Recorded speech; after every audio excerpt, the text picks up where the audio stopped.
Damos un saludo muy especial a todas las personas que en diferentes regiones del país se han conectado para participar de este panel convocado por la Mesa de Gobernabilidad y Paz del Sistema Universitario Estatal, con el apoyo académico en particular en esta oportunidad de la Universidad del Valle, la Universidad de Antioquia, la Universidad Nacional y la Universidad Distrital, a quienes agradecemos. La Mesa de Gobernabilidad y Paz ha venido desarrollando otros ejercicios de reflexión colectiva, pública, orientados todos a analizar las perspectivas, las dificultades de la construcción de la paz en Colombia. En esta oportunidad hemos creído relevante, de mucho interés ciudadano, el contar con la opinión de personas expertas en estos temas para que nos ayuden a analizar y a interpretar las complejidades de los retos actuales para la consolidación del acuerdo de paz. Nosotros desde la Universidad Tecnológica de Pereira, desde el sistema universitario estatal, el SUE, queremos dar nuestro reconocimiento, nuestra gratitud a Daisy Aparicio. Daisy es representante de jóvenes y de estudiantes en el Consejo Nacional de Paz. Daisy está matriculada en la Universidad Distrital en Bogotá. Bienvenida, Daisy. En segundo lugar, queremos dar nuestra bienvenida al señor decano de la Facultad de Ciencias Sociales y Humanas de la Universidad de Antioquia, nuestro colega John Mario Muñoz. Señor decano, bienvenido. Muchas gracias, Oscar. También nuestro reconocimiento, como siempre, al profesor Adolfo Álvarez, quien en esta oportunidad representa la Universidad del Valle. Él es el coordinador general en esa universidad de todos los aspectos que tienen que ver con la paz.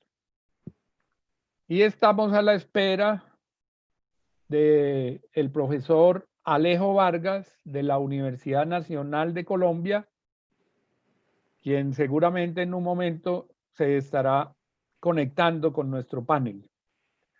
Resumo las preguntas de las que nos vamos a ocupar. La primera, ¿qué aspectos cada uno de los panelistas destacaría, qué aspectos destacaría de nuestra coyuntura pensando en la construcción de paz? Las preguntas va a tener cada panelista entre 5 y 7 minutos para contestarlas. Y con toda seguridad, en la medida en que avancen las respuestas de cada uno, pues habrá la posibilidad de que ellos mismos retroalimenten todo su planteamiento. Sin más preámbulos, yo quisiera darle como nuestro reconocimiento también, nos llena de alegría que esté Daisy Aparicio aquí con nosotros representando la juventud colombiana, los estudiantes universitarios colombianos en el Consejo Nacional de Paz. Entonces vamos a darle la palabra en primer lugar a Daisy para que ella nos cuente desde su lectura, desde su interpretación, cuáles serían esos aspectos a destacar de la coyuntura de cara a la construcción de paz. Daisy, por favor, usa tus minutos. Claro que sí. Bueno, buenas tardes a todos y todas. Para mí es un placer estar en este panel hablando de la coyuntura actual y de los retos que tenemos para la construcción de paz. Quisiera partir de 4 elementos que considero caracterizan la coyuntura actual. El primero de ellos es una lógica entre la pandemia y el autoritarismo que configura un estado en el cual cada día Perdón, más... Daisy, perdón, Dime, discúlpame. Es no que te preocupes. acabo de ver que entró el doctor Jairo Torres, quien es el señor rector de la Universidad de Córdoba y presidente del Sistema Universitario Estatal.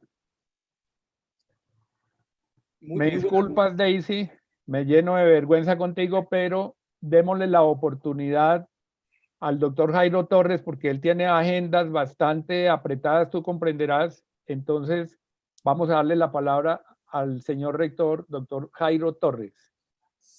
Sí, Adelante. muy buenas tardes, profesor Oscar. Gracias por la invitación. Reconocerle su trabajo y su liderazgo al frente de la Mesa de Gobernabilidad y Paz del Sistema Universitario Estatal Colombiano. Igualmente a cada uno de los panelistas que usted mencionó, a John Jairo Muñoz, al profesor Adolfo, al profesor Alejo Vargas y por supuesto pues la representación estudiantil en ese Consejo Nacional de Paz en cabeza de Daisy Aparicio. Tocar un tema como el que ustedes van a tomar relacionado con la coyuntura en la construcción de paz en Colombia, es también hacer referencia al papel que ha jugado el sistema universitario estatal en la construcción de paz en este país, desde los territorios, desde la función que cumplen cada una de nuestras universidades en medio de las complejidades y de las adversidades propias de un país convulsionado, que digamos día a día nos toca enfrentar todo este tipo de escenarios. Y el papel que jugó el SUE pues, en los acuerdos de paz entre el Estado colombiano y las Fuerzas Armadas Revolucionarias de Colombia, FAREP, fue determinante, fue muy importante. Todos los insumos, todas las reflexiones, todas las acciones que se hicieron desde las universidades públicas en cabeza de su liderazgo estudiantil, de sus profesores, de los rectores, de nuestros investigadores, fue importante. Creo que eso es un elemento para destacar y por supuesto la defensa que nosotros hacemos de la paz, porque sabemos lo que eso significa y lo que el país requiere para seguir avanzando en una senda de progreso y de desarrollo. Así que un evento como el que ustedes realizan hoy, bajo la coordinación del profesor Oscar, digamos, muestra precisamente esa preocupación permanente que desde las universidades hemos venido liderando por construir mejores escenarios y cómo desde las universidades públicas aportamos en ese pensar y repensar nuestros territorios y cómo a partir de allí pues construir escenarios que nos permitan la convivencia y construir, digamos, una senda de modernidad y de desarrollo. Así que para nosotros es muy satisfactorio. Yo quiero saludarlos a todos y de parte de todos los rectores, de los 32 rectores de las universidades públicas del país, esta mesa de gobernabilidad y paz del SUE ha jugado un papel importante, determinante. Hay que seguir fortaleciéndola, hay que seguir abriendo estos espacios de reflexión en cada una de las subregiones donde el SUE tiene presencia y tiene liderazgo. Así que realmente muy complacido y nuevamente ratifico el saludo a nombre de los 32 rectores y el trabajo que hay que seguir haciendo de la mano para que estas reflexiones logren construir nuevos escenarios y nos permitan seguir pensando un país que lo necesita siempre en la senda del progreso y de desarrollo y en la posibilidad que tenemos de poder convivir en medio de las diferencias que tenemos. Y desde los territorios, que eso es muy importante. Una lectura que siempre desde el SUE yo he destacado y es una de las grandezas que tiene la universidad pública en Colombia, es que la universidad pública en Colombia le ha respondido al país en los distintos momentos de su historia y sobre todo las universidades públicas de los territorios, donde nos toca vivir día a día escenarios muy complejos. Y ahí hemos respondido desde la ciencia, desde el saber y desde el conocimiento, desde la racionalidad, que es nuestra razón de ser.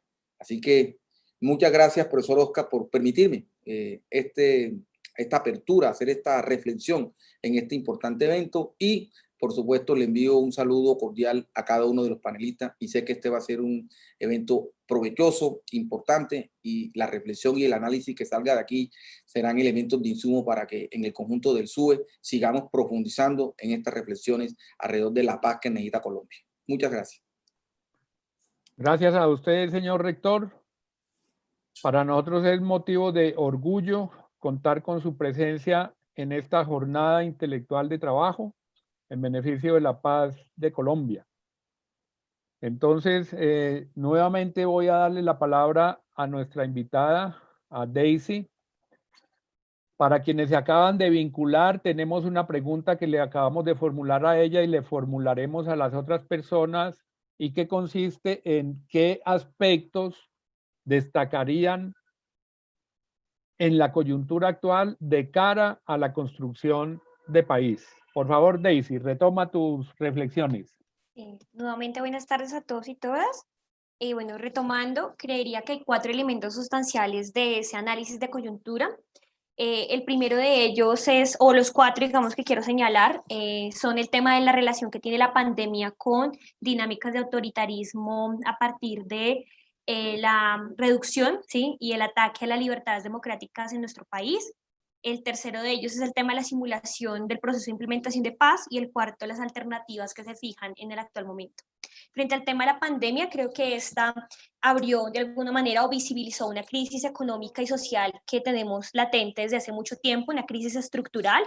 Y, por ejemplo, es de destacar que hoy tenemos la mitad de la población activa sin ingresos, y esto nos destaca un ejercicio también de empobrecimiento y marginalidad social que sigue acrecentándose y que abre aún más las brechas, por ejemplo, entre lo urbano y lo rural, que de alguna otra forma también se evidencia en el marco de la no garantía de los derechos básicos en materia, por ejemplo, el reforzamiento del sistema de salud público o el fortalecimiento de las universidades públicas y los colegios en general en el marco de una situación como lo ha sido el tema de la pandemia del COVID.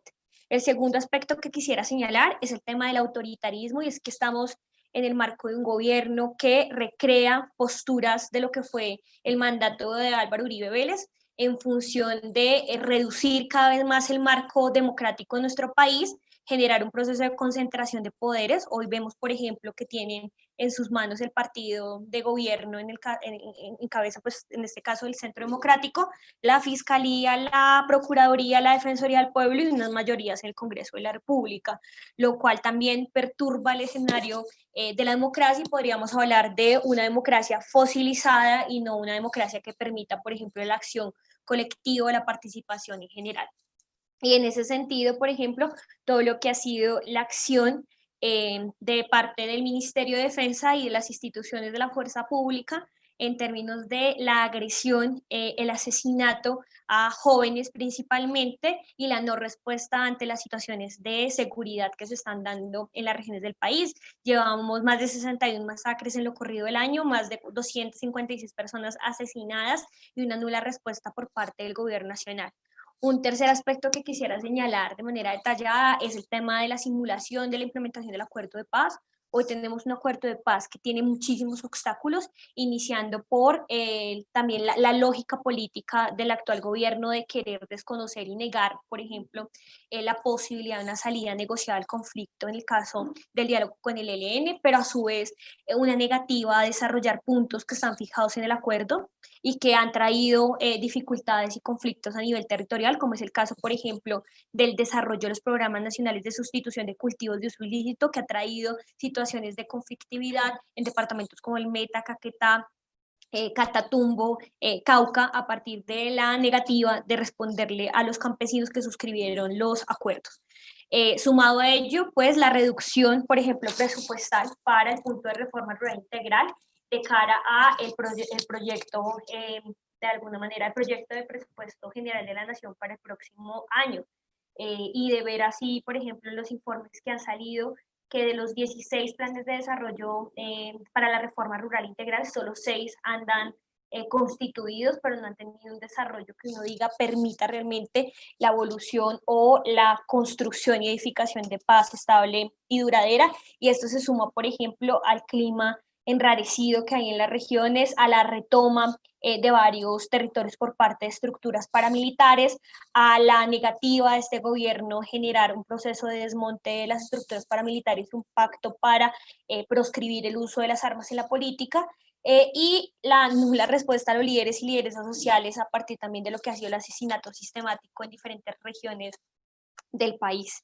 Y ya para cerrar, entendiendo que el tiempo nos demanda, creo que también esa coyuntura se ve relacionada con alternativas desde el campo social y popular, con alternativas desde el movimiento juvenil y estudiantil, y que hoy vienen caminando, y una de ellas es el tema de la minga social y comunitaria, que se atreve a pensarse no solamente de los ámbitos de reivindicación gremial, quiero decir con esto el tema de los recursos, sino también desde el ámbito de la política, luchando y llamando a la implementación veraz y real del acuerdo de paz, pero además de eso pensándose en un ejercicio de garantía, por ejemplo, de los planes de desarrollo con enfoque territorial, de las demandas que desde los pueblos étnicos se tienen para mejorar las condiciones de vida en los territorios, y que nos llaman realmente a fortalecer ese sentido de la apertura democrática, no como la democracia fosilizada, sino una democracia que prime en términos de la acción colectiva. Dejaría allí.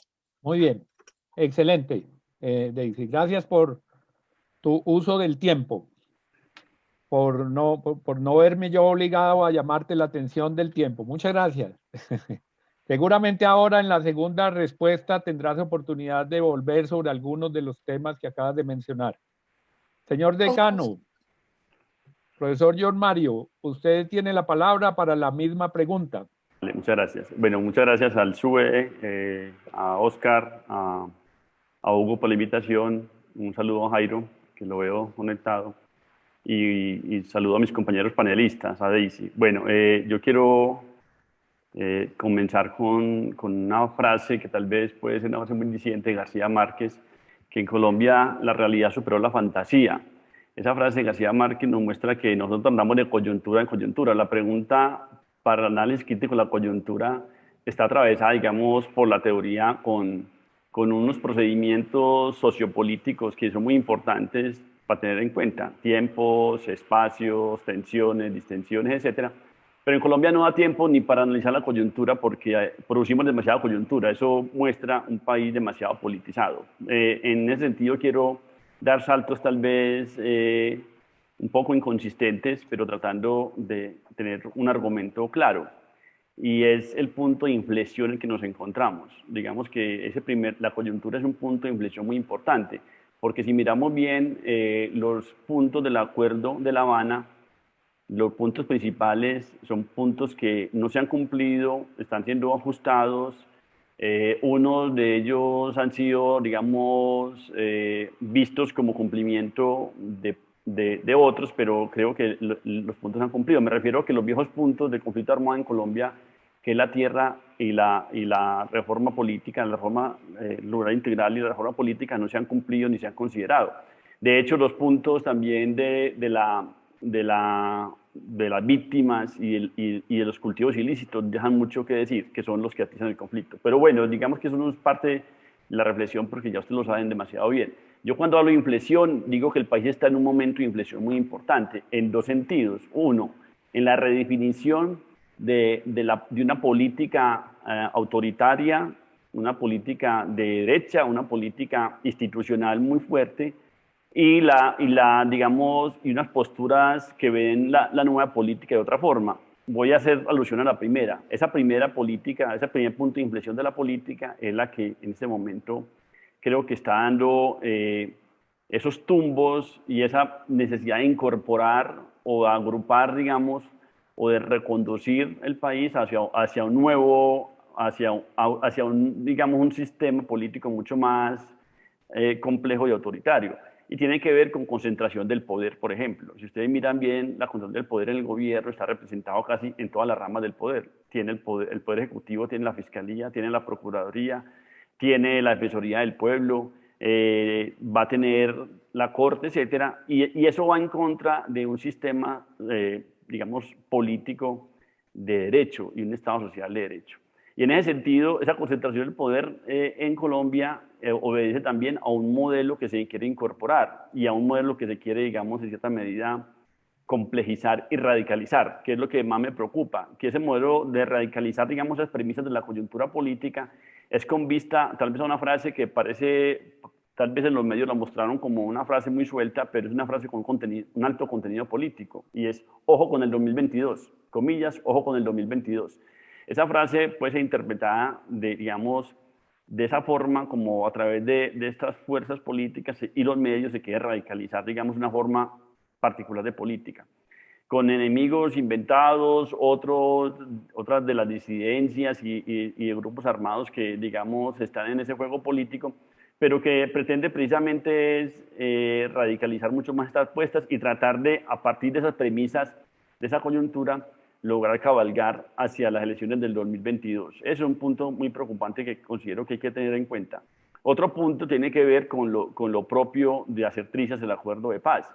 El acuerdo de paz no se hace trizas no solamente por la implementación en los territorios, no solamente por el incumplimiento, digamos, de los puntos básicos del acuerdo de paz, sino que el acuerdo de paz se hace trizas cuando se está promoviendo un referendo para acabar con la JEP. La JEP es la espina dorsal, es el núcleo central de la justicia, la verdad, la reparación, la no repetición, pero sobre todo de un país que ha carecido de memoria histórica, de un país que ha adolecido, digamos, de juzgamientos y de esclarecimiento de la verdad, sobre todo de terceros en el conflicto.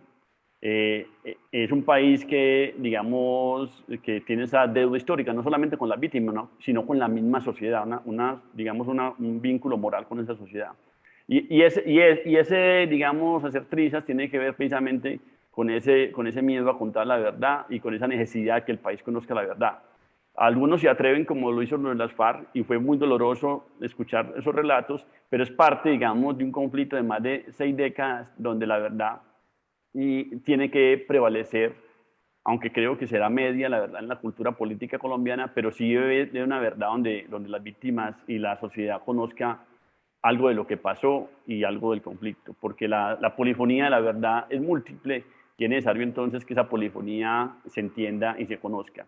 Digamos que ese es un punto muy importante y muy delicado. Otro punto es la criminalización de la protesta popular a partir de, digamos, de esa visión de institucional que se está generando como de inflexión para radicalizar un poco el proceso político y tal vez buscar generar miedo y terror y ganar las elecciones de 2022, que me parece que el punto está hacia allá.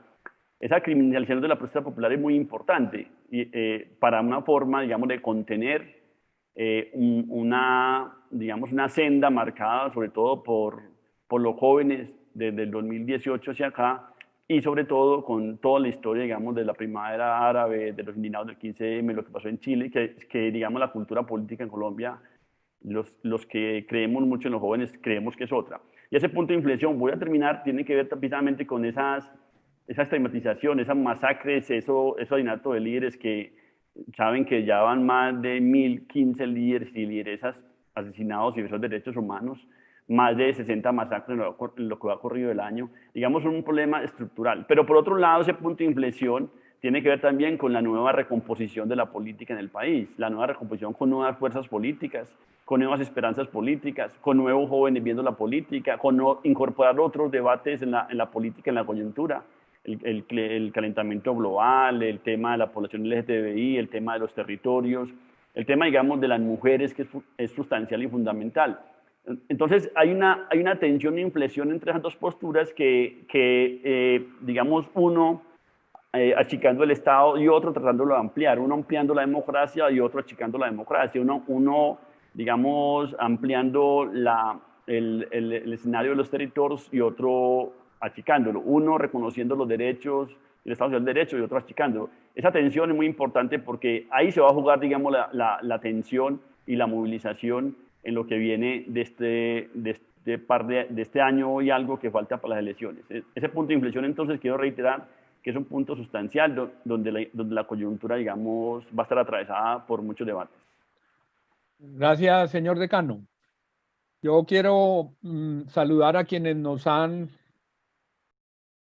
acompañado recientemente, que se han conectado, decirles que estamos en un panel sobre los retos de la coyuntura para la construcción de la paz en Colombia. Vamos a darle la palabra enseguida al profesor Adolfo Álvarez. Como mencioné, el profesor Adolfo es el responsable académico de los temas de paz en la Universidad del Valle. Profesor Adolfo, usted tiene sus minutos. Tengo minutos.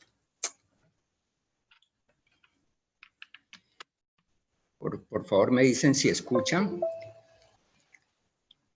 Por Sí, favor. señor. Externo a veces molesta. Oscar, muchas gracias y muchas gracias a los colegas panelistas, a la estudiante, Daisy, y bueno, a la mesa del SUDE por esta invitación. Sí, digamos, hablo como profesor de la universidad. En este momento, pues, he asumido el cargo también de director del Instituto de Paz, que creamos precisamente en el contexto de este proceso, después de un esfuerzo de cerca de 4 años. Pero bueno, voy a entrar en materia. Me parece muy interesante lo que han planteado anteriormente. Podría suscribir en general, digamos, como los puntos planteados, pero quiero introducir algunos matices y, digamos, porque yo creo que estos espacios son útiles para generar debates. Digamos, en primer lugar, yo creo que como dijo el decano que me precedió, hablar en Colombia de coyunturas pues es muy complejo porque, digamos, los hechos nos atropellan. Ahora, en el debate metodológico hay una discusión sobre diferenciar hechos, acontecimientos y realmente la coyuntura, pero sí tenemos una dificultad porque nos están atropellando muchos hechos. Pero yo comienzo por decir que realmente estamos en una onda de larga duración, ¿sí? Una onda que viene de atrás, ¿sí? Que se asocia al posacuerdo, a los acuerdos, ¿sí? Y lo que se comenzó a consolidar o a dar en ese contexto del posacuerdo, posconflicto para algunos, ¿no? De expresión de fuerzas, de diversificación de las fuerzas políticas, sociales, de una expresión más clara de la conflictualidad, ¿no? De conflictos que vienen de atrás, ¿no? Planteados por las comunidades indígenas, afros, campesinas, frente al Estado, ¿no? Y también respuestas o exigencias de respuesta por parte de grupos como los estudiantes, que han tenido un papel muy especial desde el año pasado o antepasado, las exigencias de otros grupos, de trabajadores, los maestros, y también de una inconformidad que se vincula pues a temas muy estructurales, la precarización laboral, un sistema de salud que no responde, digamos, claramente al derecho de salud, y creo que lo que estamos viendo en la pandemia, pues, digamos, muestra eso, ¿no? Y obviamente fuera de eso, pues hay hechos que marcan esta onda, pues todo este tema de los asesinatos de líderes, de reincorporados, la matanza de jóvenes en distintos sitios del país y el ejercicio ilegítimo, ilegal de la fuerza por autoridades de policía y del ejército, ¿no? Que ha dejado una marca muy fuerte, y obviamente lo que ustedes señalan de una propensión muy fuerte hacia el autoritarismo y hacia la concentración del poder. Y obviamente todo esto además alimenta no solamente la idea de que estamos ante un gobierno que no solamente es incapaz, sino que le falta voluntad para impedir la violencia y asumir pues responsablemente, digamos, la defensa de las comunidades y de los líderes en los territorios. Pues esta onda viene de atrás. Yo creo que digamos, no podemos ignorar el paro del 21N y un pliego muy complejo y comprensivo, ¿no? Creo que ya el estudiante lo dijo, ¿no? Es decir, que no son solamente reivindicaciones económicas o gremiales, sino, digamos, hay un tema muy político, muy de fondo. Incluso los de la Minga lo han insistido, ¿no? Y obviamente que es una apuesta que tiene que ver con el gobierno, que lo confronta, y ahí hay, pues, yo creo, dos perspectivas que claramente pues, hay que discutir. Unos que apuntan casi a su caída, incluso en los lemas, en los argumentos, ¿no? Es que abajo el gobierno, que salga, fue muy claro en el 21N, y ahora, ¿no? se comienza a replicar. O busca debilitar al máximo al gobierno de Duque. Y otros, obviamente, que lo confrontan, pues sin la pretensión de tumbarlo, tal vez que sufra desgaste, pero básicamente reconociendo que es la autoridad que tenemos en este momento, ¿no? Ahí hay un matiz que yo creo que es importante porque tiene que ver con el tema de la protesta legítima y hasta dónde y para dónde va esa protesta, ¿no? Yo digo que esa protesta no solamente es legítima, es fundamental, pero yo creo que no hay que ignorar, es decir, seguir tapando y el sol con las manos, en el sentido de que hay intereses en relación con la protesta, ¿no? De ahí sectores muy radicales de ambos lados, de la izquierda, de la extrema izquierda y la extrema derecha, que les interesa radicalizar y llevar a un límite, ¿sí? Y eso ya está muy estudiado en los manuales, ¿no? Es decir, los que buscan no solamente confrontar al régimen, sino ojalá que ese régimen haga agua y se caiga. Y otros que quieren delegitimar la protesta, ¿no? Impulsar, como dijo el decano, una estrategia de medio, ¿no? Es decir, ya se abre paso el tema de la amenaza castrochavista, ¿no? Etcétera. Entonces yo pienso que ahí hay un asunto que tenemos que coger con pinzas, porque por un lado, pues tenemos las razones políticas, ¿no? Y por otro lado, la moción de emociones y pasiones que están, digamos, a la orden del día. Y esto hace parte de la apertura de una larga campaña. Yo creo que en eso el decano tiene razón, ¿no? Y obviamente el tema es hasta dónde va eso y qué fuerzas desata, ¿no? Un segundo punto, espero no despasarme del tiempo, tiene que ver propiamente con los acuerdos. Yo creo que hay que discutir las lecturas que hay de los acuerdos. Es decir, hay una lectura que insiste en que están hechos trizas, que están incumpliendo, que hay perfidia, que hay traición. El gobierno dice que está cumpliendo con la paz, con la legalidad, y hay unos informes que yo creo que hay que estudiar, ¿no? Que apoya a los reincorporados de buena fe. Ahí están los PEDETES, el catastro multipropósito, se ha retomado el PENIS y yo creo que de eso pues podemos discutir y ojalá hagamos una discusión sobre eso y sobre los PEDETES, porque no solamente son responsabilidad del gobierno nacional, los gobiernos territoriales, locales, etcétera. Entonces, ese tema es mucho más complejo. Y están los informes de la ONU, acaba de decir que se ha avanzado, Crow y otros, y obviamente señalan que hay un tema de que se requiere más voluntad política, acelerar, y sobre todo presionan mucho en tema de garantizar la vida de excombatientes. Yo creo que esa narrativa, la narrativa sobre el acuerdo es clave, ¿sí? Es decir, seguir alimentando la idea de que los acuerdos se están incumpliendo, no solamente delegitima al gobierno, yo creo que ahí nos equivocamos profundamente, es decir, delegitima el acuerdo, porque el acuerdo es un pacto de Estado, es decir, no es solo el gobierno, el acuerdo hoy es la JEP, es la Comisión de la Verdad, es el compromiso de los gobiernos locales que se están moviendo, de comunidades, de las universidades, ¿no? Obviamente, mucho del acuerdo depende del gobierno, pero no solo, el Congreso, los órganos de control, los PEDETES dependen también de los gobiernos territoriales, de la JEP. La JEP tiene voz en este momento, la Comisión de la Verdad, que tiene un reto grande para que la verdad salga, sea plural, y de las FARC, ¿no? Y yo creo que aquí estamos asistiendo a un punto que hay que ponerlo en debate, que venimos del inicio, que era el quizá, a la lentitud en reconocer muchas cosas, ¿no? Y la pregunta es, ¿y eso cómo afecta el acuerdo? ¿Sí? Entonces, yo creo porque un tema clave aquí es el de la legitimidad del acuerdo, ¿no? La legitimidad del acuerdo, y la legitimidad no solamente la dan las acciones del gobierno Duque, ¿no?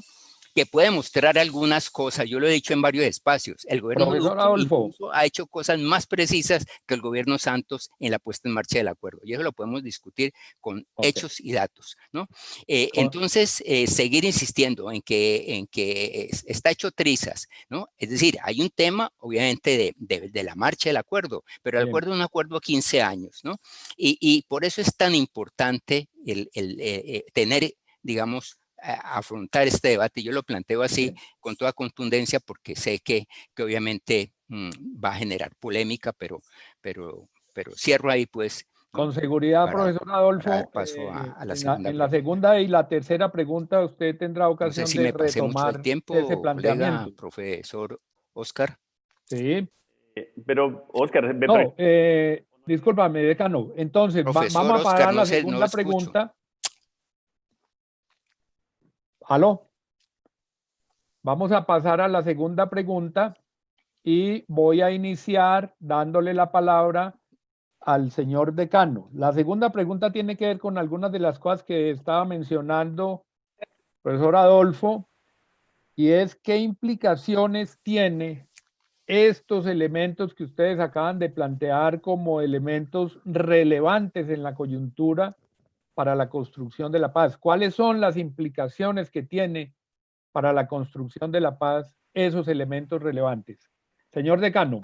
Gracias, Oscar. Bueno, tal vez en estos 5 minutos transversales haré una réplica a la postura de Adolfo, pero trataré de hacerlo o lo dejamos para el final. Miremos cómo sucede. Bueno, tiene todas las implicaciones, Oscar y compañeros ponentes y la gente que nos está viendo y escuchando. Digamos que lo que viene pasando con el conflicto en Colombia es desconocer un valor moral, desconocer digamos un significado moral de la paz, como un marco constitucional, con un derecho de todos y todos los ciudadanos a hacer la paz. La paz no puede convertirse en un comodín para hacer política, por un lado, pero tampoco puede convertirse en un comodín para fundamentar una postura de un partido político. Me refiero a que, si ustedes miran bien, cuando pasa lo del no, una cosa lamentable, casi sui generis en cualquier parte del mundo donde la gente vota por el no y gana el no, y se hace la segunda renegociación de los acuerdos, el 95% precisamente de los ajustes del no se tuvieron en cuenta para ese nuevo documento. O sea que sí tuvieron en cuenta la postura del no, a pesar de que el no fue un engaño, como lo dijo Vélez,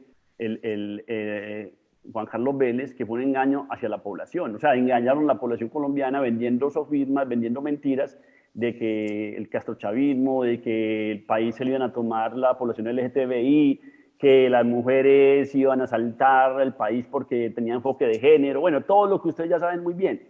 Entonces, esas implicaciones son todas porque ese valor moral, que es un valor supremo en la condición de cualquier Estado social de derecho, es una concepción que nos compete a todos como ciudadanos, seamos de derecha, de izquierda, de centro, etcétera, porque es el fundamento final del buen vivir, casi que lo que plantea el espíritu de la minga, por traer el tema solamente a colación. ¿Qué implicaciones tiene entonces que ataquemos temas tan centrales como, primero, que se ha manipulado mediáticamente decisiones del acuerdo de paz, como lo de la JEP esta semana y con la verdad que dijo uno de las FARC? A todos nos chocó eso, pero es parte de la verdad. Dos, que la Jurisdicción Especial para la Paz, es que, Adolfo, no es que nosotros estemos diciendo que lo estamos viendo trizas, es que la propuesta es hacer, yo vio la locución del presidente, es derogar la JEP. No estamos diciendo que aquí los analistas, los panelistas estamos acabando, no creemos en la justicia, estamos diciendo que están acabando no solamente por la implementación. Yo soy decano de una facultad donde tenemos mucha relación con los territorios, tenemos 9 sedes en las regiones, y creo que ha hecho falta, la verdad, ha hecho falta que los PD estén incorporados en las decisiones, no solamente en el plan de desarrollo, sino en el desarrollo territorial de cada uno de los escenarios particulares. O sea que hay unos metarrelatos en la implementación que no debemos de caer en esos metarrelatos. Un proceso de paz que de 60 años y van más de 200 asesinados de FARC. Eso me parece que también dice mucho. La amenaza y la sedicia con que se genera el terror. Hay municipios en Antioquia que se han ido para otra zona de reincorporación porque la presión de los grupos ilegales no han podido. Digamos que yo estuve en el último año con las FARC en armas en un evento académico y la ilusión y el deseo de ellos era un deseo de la paz verdadera, de buscar posibilidades, pero mire que muchos de los puntos no se han cumplido. O dígame, Adolfo, si la reforma integral se cumplió. Mire que el fondo de tierras que viene de atrás dio 3 millones de tierras, pero estamos hablando de 7 millones de tierras en la corporación. Dígame si la reforma política se dio. Dígame si hay una propuesta de cultivos ilícitos estructurales en el país. Entonces, mire que aquí hay unos puntos sustanciales que no estamos desconociendo que la paz es el camino. Estamos diciendo que es el camino y lo vamos a defender siempre. Pero estamos diciendo que también en los últimos 2 años el cumplimiento ha bajado. El último informe también que usted se refiere, al último informe, no sé si lo vio, de CRO, de pares, etcétera, que si bien se han reducido los secuestros, los homicidios, la recuperación de niños y niñas, etcétera, etcétera, el ataque a la infraestructura, digamos que es propio de un actor armado que deja de cometer ese tipo de ilícitos, pero también es cierto que esos puntos estructurales no se han cumplido.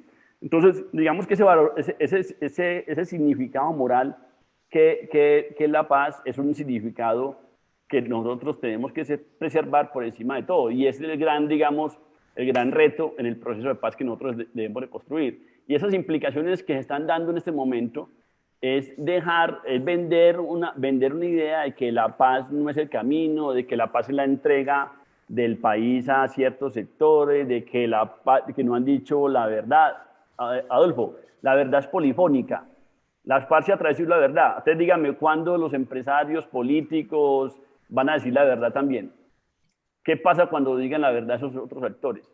Aquí, digamos que lo que pasó con Gómez Hurtado, con Bejarano, etcétera, todo nos dolió mucho y porque nos duele, digamos, el país, pero es parte de la necesidad de que la JEP, del que la Comisión de Verdad, el Centro de Memoria Histórica, que mire como lo que ha pasado con el Centro de Memoria Histórica, digan la verdad al país y como una construcción, digamos, colectiva de paz. Entonces, mire que no estamos criticando en sí el proceso de paz, estamos diciendo que es necesario reajustarlo, reacomodarlo, que es necesario tener una mirada mucho más crítica, más profunda de qué es lo que viene pasando con el proceso de paz, sobre todo en los territorios. Los que caminamos los territorios nos damos cuenta de que hace poco publicamos un libro, Adolfo, te lo voy a mandar, se llama De la Guerra a la Paz, creo que de hecho lo publicamos con la Gerencia de Paz de la Universidad de Antioquia, que Hugo es el director con la Unidad Especial de Paz, y hay testimonios de algunos líderes, excomandantes, etcétera, donde muestran qué viene pasando con la paz territorial. Pero la paz, digamos, la paz como valor moral, Adolfo, es lo que debemos de perseguir per se, por encima, digamos, de cualquier condición y cualquier interpretación o cualquier intersubjetividad que nos pueda a nosotros interferir en ese bonito propósito de la paz. Señor decano, muchas gracias. Yo creo que Adolfo, profesor Adolfo, tiene usted la palabra y luego nuestra compañera Daisy. Vale. No, yo creo implicaciones. Sí, las de la coyuntura. La implicación es que yo creo que el gran reto que hay es, digamos, lograr no solamente, es decir, el acuerdo es legal, hay legalidad del acuerdo, eso no se discute, y el valor moral, pues, obviamente.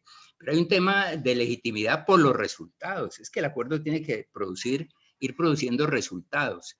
Y a ver, bueno, tenemos diferencias de apreciación. Claro, el tema de tierra es el más complejo. Nosotros hicimos un evento hace 3 años donde estuvo Absalón Machado y nos decía, si ustedes saben quién es Absalón Machado, entre otras cosas creo que es de Medellín, nos decía es que el acuerdo busca rehacer un rezago de 50 años en la institucionalidad agraria y en la idea del reformismo agrario que estuvo rondando en Colombia a finales de los 60, ¿no? Y que con el pacto de Chicoral y el gobierno de Misael Pastrana se rompió y luego vino todo lo que vino, ¿no? Que ya lo conocemos. Entonces, digamos, el punto ahí es obviamente el cómo le damos un valor no solamente moral, sino una legitimidad política. El consenso, el no, yo hago esta apreciación, es que el voto por el no solamente fue por los engaños del uribismo, que los hubo y que los habrá, porque tiene un método y un estilo ya muy conocido, sino por primero por muchos errores del gobierno Santos. El gobierno Santos cometió muchos errores en el modo como planteó el plebiscito. Y las FARC, recuerden que el último día antes de votación dijo que estaría dispuesto a reparar las víctimas. Es que venimos de un conflicto degradado, es decir, si nosotros ignoramos que fue un conflicto degradado, donde claro, en términos cuantitativos, los que más lo degradaron fueron los paramilitares, pues es cierto, pero las FARC y la insurgencia planteó el ejercicio de la violencia desde una supremacía moral, porque era una violencia que se justificaba.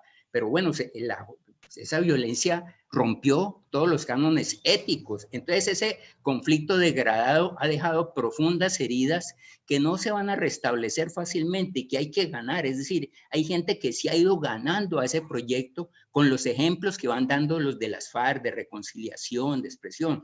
Entonces, yo digo claramente, fíjate, a ver, veamos hechos. ¿En qué momento las FARC hablan del hecho de Álvaro Gómez? Cuando Piedad Córdoba dijo que iba a decir quién. O sea, ahí hay un tema del comportamiento de los actores. Es que el único actor en los conflictos hay actores. El único actor no es el gobierno. Es un juego de actores, los conflictos y su desenlace, ¿no? Y hay una oposición muy grande, digámoslo claramente, al acuerdo. El acuerdo, el incumplimiento, hay un debate político y está siendo usado políticamente por el gobierno y por otros sectores que les interesa mostrar el fracaso, ¿sí? Para abrir espacio a qué, no sabemos a qué. Yo sinceramente les pregunto, ¿a qué? ¿A cuál proyecto, no? Entonces, hay un discurso desde la derecha, clarísimamente, pero yo no, es que el acuerdo yo no digo que entonces el discurso de Uribe del plebiscito, pues no le va a salir el plebiscito. Eso lo que nos da claridad es la apuesta del uribismo. Pero la pregunta es cuál es la apuesta nuestra, cuál es la apuesta de los sectores democráticos, ¿no? Y el otro tema del gran reto es que en los territorios se está jugando una partida política, pero de intereses económicos, ¿no? Resistiendo a la restitución, a la sustitución de cultivos, ¿no? Actores que quieren seguir controlando militarmente los territorios. Y obviamente ahí el tema es la gran incapacidad del Estado, de Derecho, de las autoridades. Y en eso sí planteo un tema clave, la reforma de la fuerza pública, porque sin una fuerza pública para la paz, pues ningún acuerdo va a funcionar. Piensen en la alternativa de un gobierno alternativo con esa misma fuerza pública para construir la paz, pues no lo vamos a lograr. Entonces, la batalla sí es en torno, el reto es sobre el acuerdo, mostrar logros efectivos del acuerdo en la convivencia, en la verdad, en la reparación. Y hay mucho ejemplo de lo que está pasando. Yo también les puedo hablar de lo que está pasando acá en el territorio, de lo que se está dando. Entonces, la lectura es más compleja. Es una paz imperfecta y es un acuerdo que obviamente quienes o era que esperaban que eso se diera sin una lucha. Hay una lucha política, ¿no? Institucional, pero hay instituciones que están trabajando por el acuerdo, gobernaciones, alcaldías, de la institucionalidad nacional. Entonces, yo sí digo que esa lectura que hay sobre el acuerdo y sobre la que se insiste, pues a mi modo de ver, alimenta una narrativa y pues podemos discutir cuál es la narrativa que en última alimenta, ¿no? Profesor Adolfo, muy bien. Muchas gracias. Listo. Vamos a darle la palabra, por supuesto. Estamos muy interesados en conocer el punto de vista de Daisy sobre este tema de las implicaciones que tienen esos elementos de coyuntura para la construcción de paz. Por favor, Daisy, prende tu micrófono. Claro que sí, yo quisiera partir con un elemento y es que creo que una de las implicaciones más fuertes que tiene la actual coyuntura para la construcción de la paz es esa narrativa contraria a la verdad y a la salida política que se viene construyendo.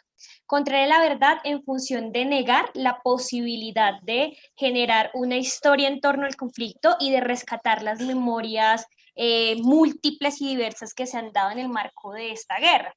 Y allí, por ejemplo, no solamente se destacan los pronunciamientos que ha hecho FARC frente a su responsabilidad con relación a asesinatos, sino, por ejemplo, esa narrativa que se constituye hacia la negación que actores del establecimiento han hecho. Por ejemplo, el general Montoya ha negado constantemente su vinculación a situaciones tan trágicas como las ejecuciones extrajudiciales, mal llamadas falsos positivos, y creo que esto genera también una contravención y un choque a la posibilidad de construir la verdad y sobre todo de reparar a las víctimas en el país. Un segundo elemento es el tema de la reducción constante del presupuesto para la implementación del acuerdo, ¿sí? Para sostenerlo.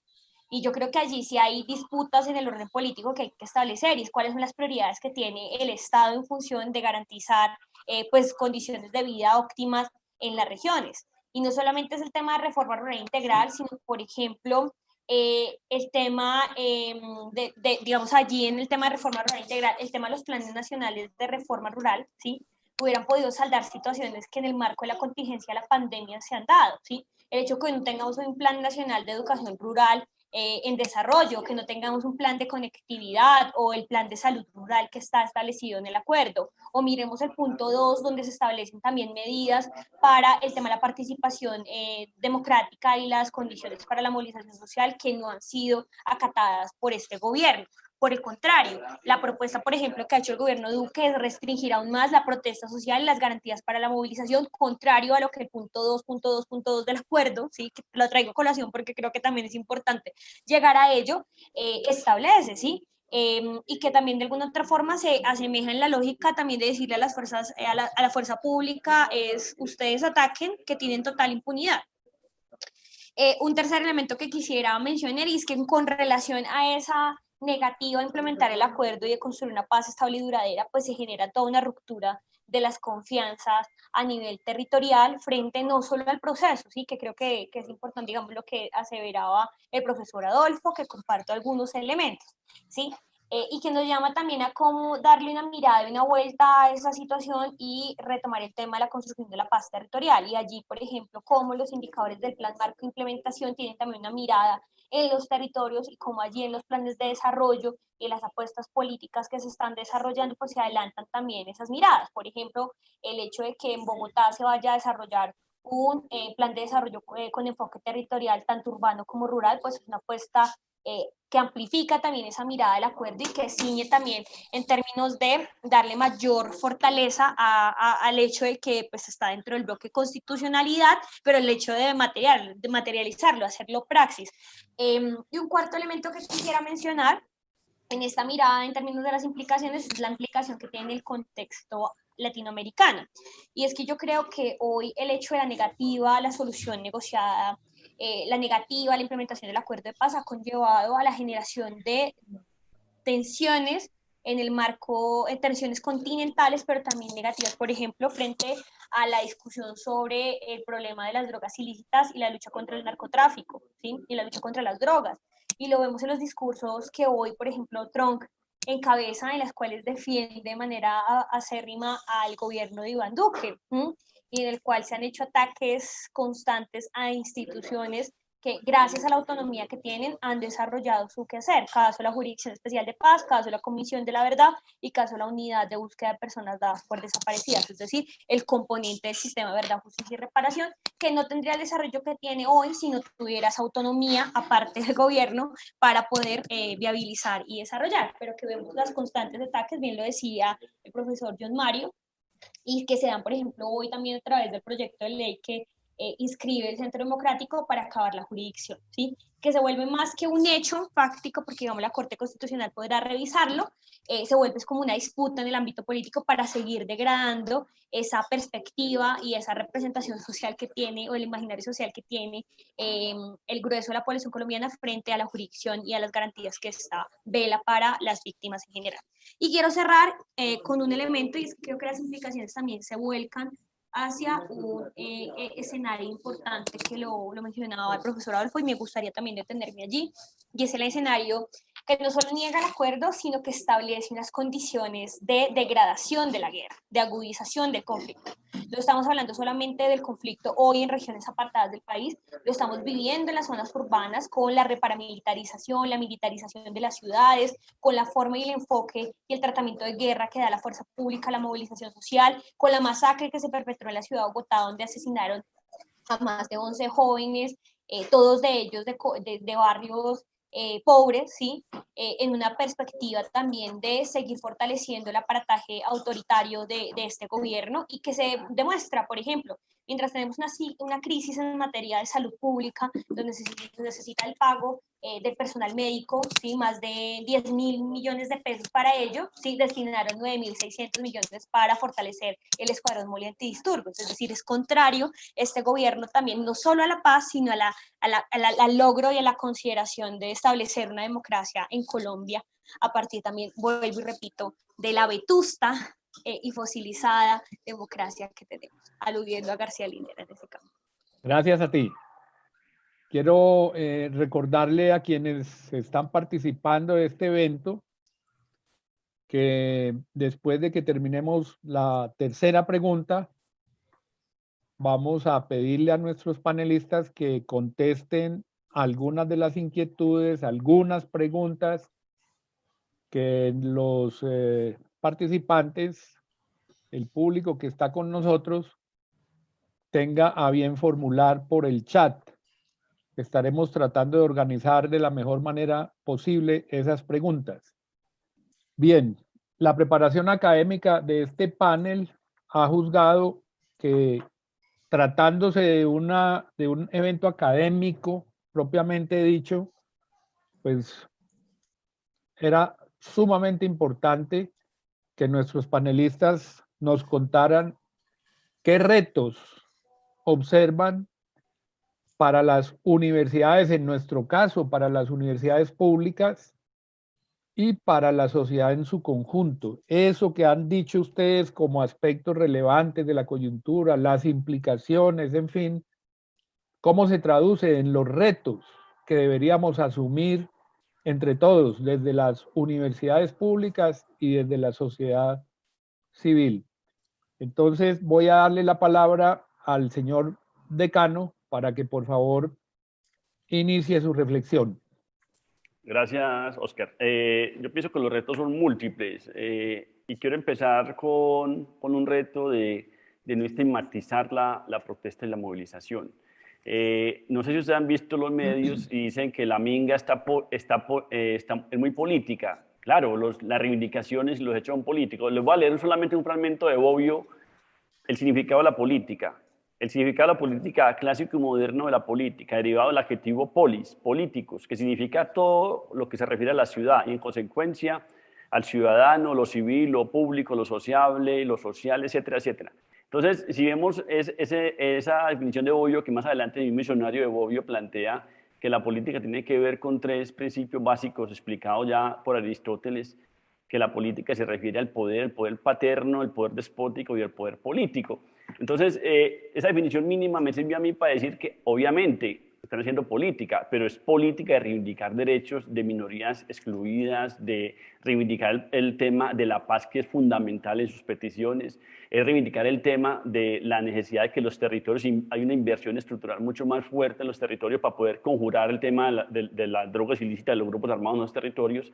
Es reivindicar la participación política, es reivindicar la tierra como esencia de esa cultura, etc. Y eso lo digo porque precisamente ese es el reto como sociedad. Nosotros no tenemos un gran movimiento social en Colombia que defienda la paz. Salieron jóvenes, después del no, salimos indignados mucho a decir que por qué, cómo era, es inaudito que nosotros estemos diciendo no a la paz y casi que sí a la guerra. Es inaudito que sigamos matándonos de esta forma tan demencial, tan bárbara como nos matamos en Colombia. Es inaudito que haya más de 7 millones de desplazados, 7 millones de tareas usurpadas.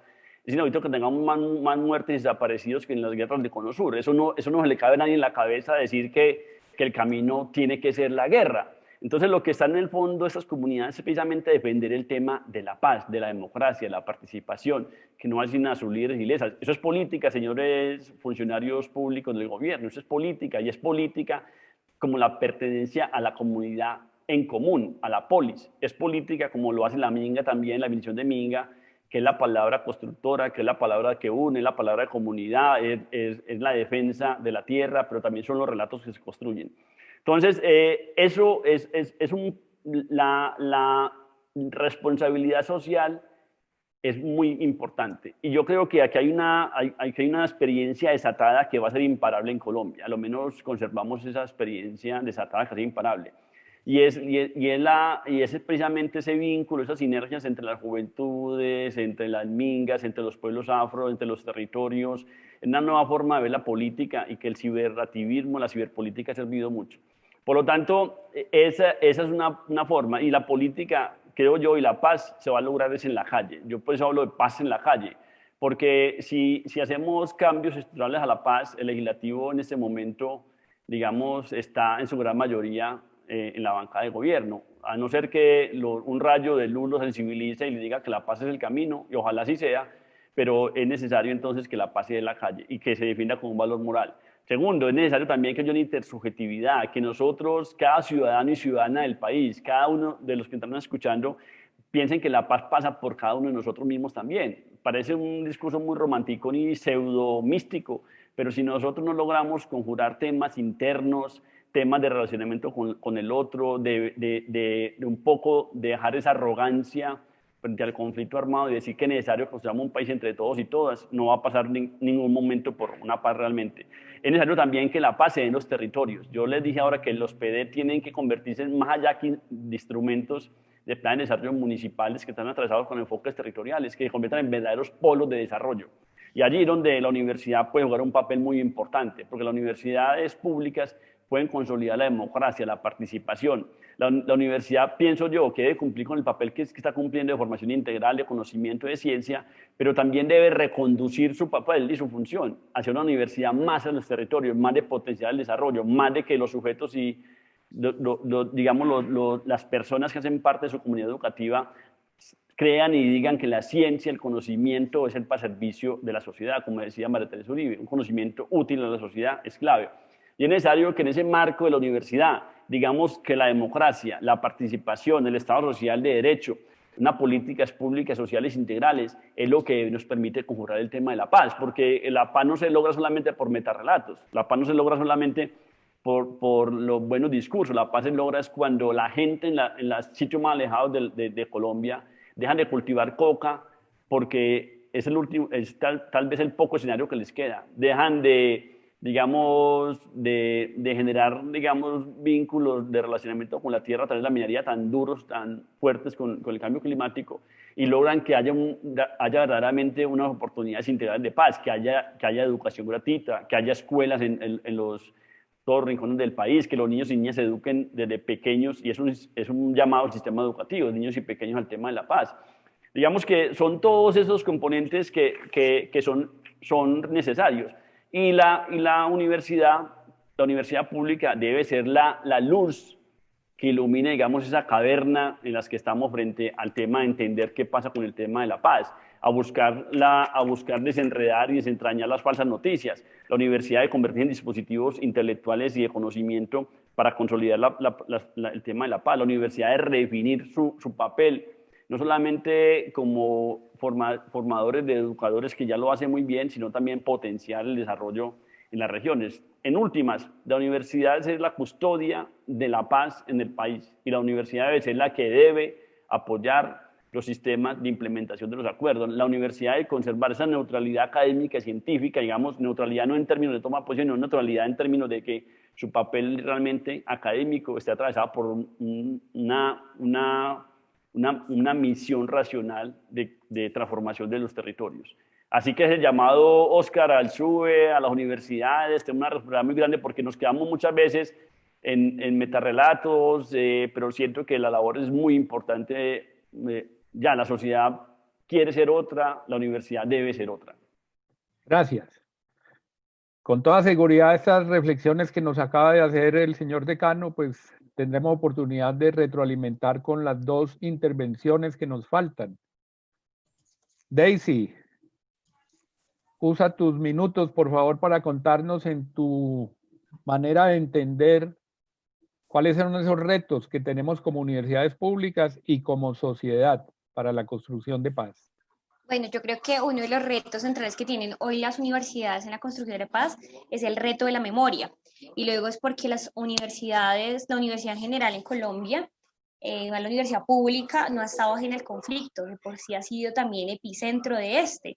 caso está hoy los procesos de reparación colectiva que están en marcha en universidades como la de Córdoba o la Universidad del Atlántico, o el asedio, el asesinato a estudiantes y a maestros. Hace pocos días fue asesinado el profesor Campo Elías Galindo en Medellín, y de alguna otra forma esto es un ataque también al pensamiento crítico y a la academia en su conjunto, y creo que allí el reto de la memoria es central para poder conducir y fortalecer esa perspectiva de construcción de paz. Lo segundo que creo que es importante es el reto de la acción colectiva dentro de las universidades.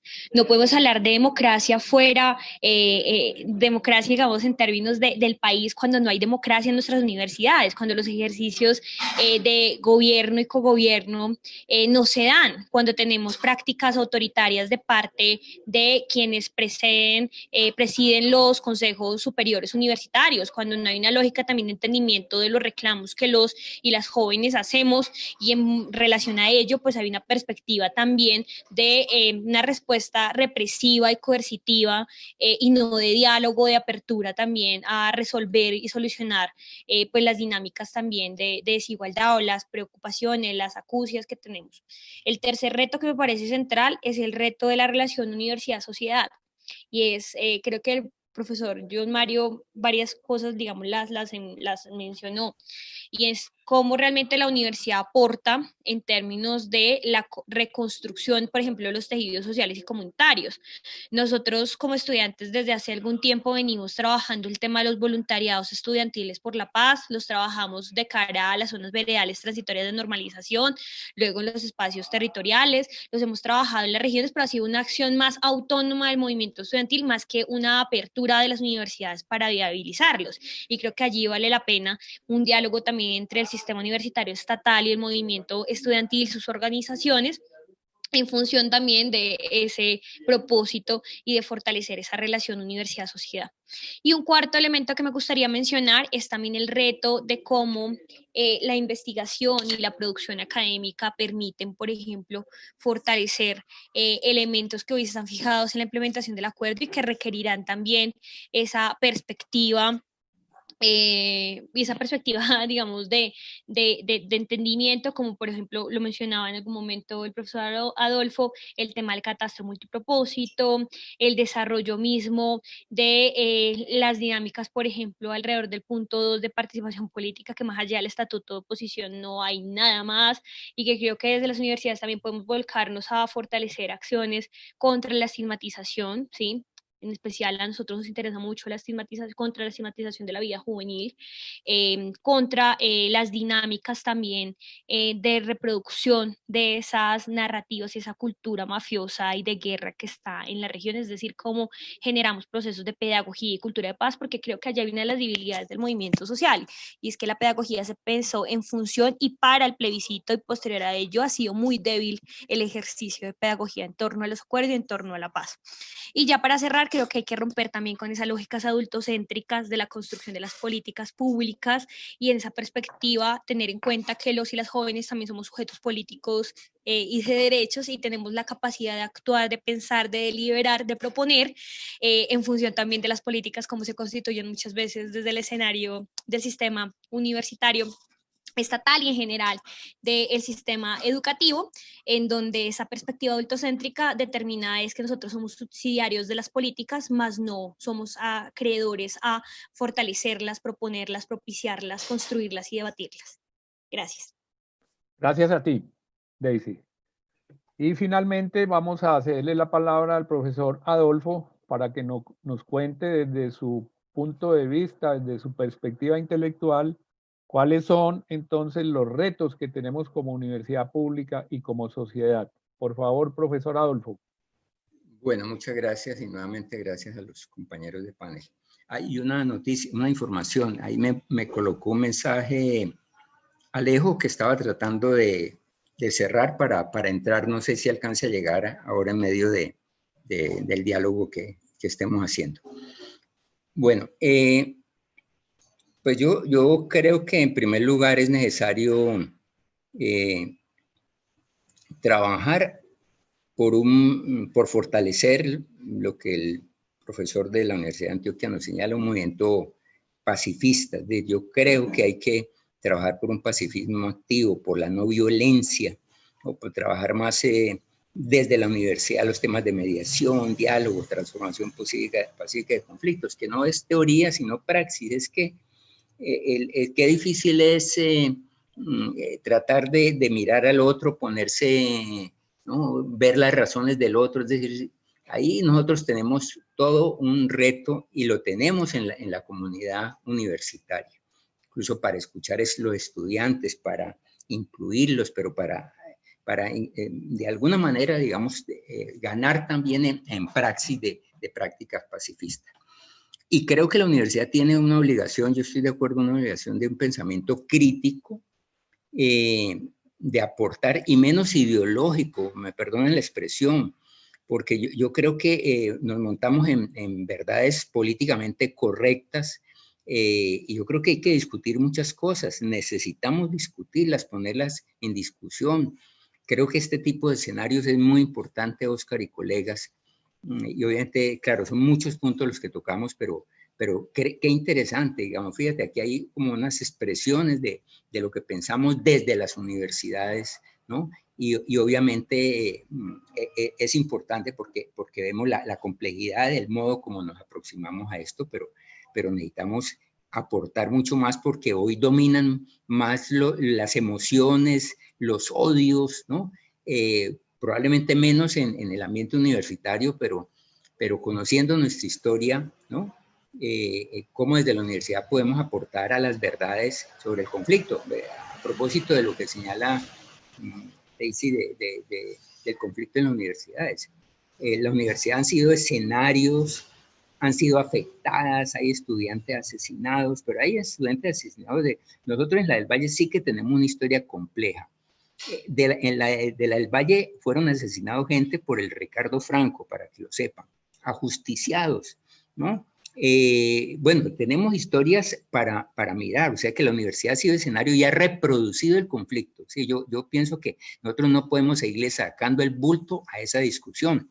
Y no es solamente la del Valle, pues la de Antioquia, creo que, ¿no? La UIS, etcétera, ¿no? Las universidades de Bogotá, o sea que ese es un punto central, porque necesitamos hacer un giro. Nosotros estamos hablando de un giro epistemológico hacia la paz, que implica una crítica a seguir justificando la violencia y la guerra, venga de donde viniera. Entonces, hay muchas verdades que se instalan, ¿no? El tema de los cultivos ilícitos, y me perdonan, seguir insistiendo que es que los cultivos es porque la falta de oportunidades. Bueno, uno puede decir, en general sí, pero mire, hay comunidades indígenas y campesinas que decidieron, no más, es decir, ahí hay un tema de decisión también, es decir, usted a qué le apuesta, ¿no? Entonces yo pienso que tenemos que hacer una discusión más crítica sobre muchas cosas, ¿no? Porque el papel nuestro, como bien lo dijo el profesor, es aportar a una reflexión crítica a verdades muy complejas, muy diversas, ¿no? Y obviamente me pongo de acuerdo en que la universidad debe trabajar más en sus contextos. Nosotros lo estamos haciendo.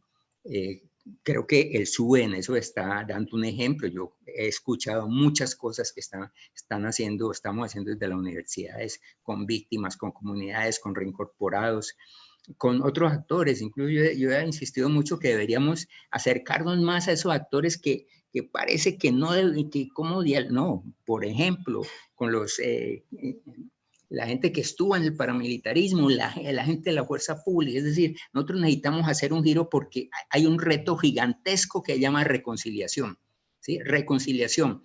Y eso no implica ni no verdad ni olvidar, ¿sí? Pero hay que hacer un proceso de sanación y de memoria, que me parece que el estudiante lo plantea muy bien, ¿no? En el que nosotros tenemos un compromiso, ese sí ético, ese sí moral, pero también académico, ¿no?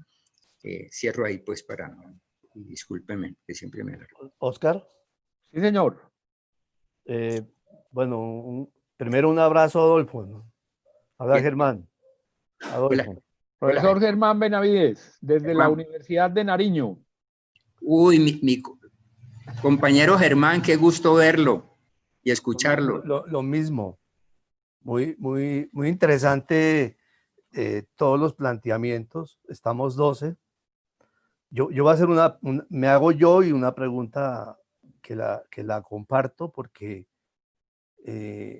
después del 2 de octubre del 2016, yo sentí mucho dolor, pero también sentí un dolor por una mea culpa, o sea, ¿qué dibujó y qué se retractó ese día? De que las universidades no le habíamos camellado mucho al tema de paz, ¿sí? O sea, ¿por qué ganó el no?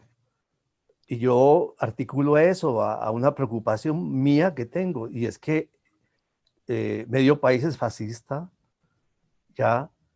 El tema no es que haya policías buenos o policías malos, o sea, eso me hace acordar de la lista de Slinder. Tengo preocupaciones tenaces sobre el papel de la universidad, por ejemplo, en tema de reparación psíquica a víctimas con graves problemas de salud mental. Ningún programa de medicina de las universidades públicas ha hecho un trabajo con víctimas en temas de salud, por ejemplo. ¿Ya? Y estoy hablando de 9 millones de víctimas enfermas. ¿Sí? En eso, por ejemplo, yo veo que nosotros hicimos un pequeñito trabajo, un equipo interdisciplinario, algo que yo contaba en el SUET sobre desaparición forzada y trabajos de duelo. O sea, el tema de salud mental es muy grave, ¿ya? El tema de la ignorancia política es muy grave, ¿sí? Porque que gane el no es sintomático.